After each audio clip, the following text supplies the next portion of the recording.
بهمن ماهی نیت کن.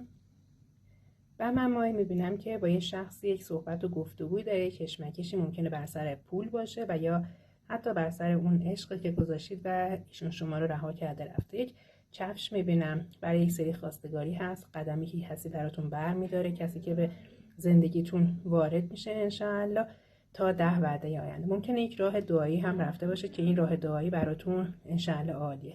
اینجا فردی میبینم بینی کشیده داره، ممکنه کسی باشه توی زندگیتون که همیشه انگار روی اعصابتون ناراحتتون میکنه. سعی کنید حرفاتون رو به کسی نزنید. یک پرنده میبینم، پرنده خودش خبر از یک شادی، یک خبری میده که انشاءالله به دستتون میرسه. و برای برگشت ببینید 2 نفر اینجا کنار هم ایستادن، صحبت و گفتگو با کیس احساستون انشاءالله و یک دور همی عالی با افرادی که دوستشون دارید.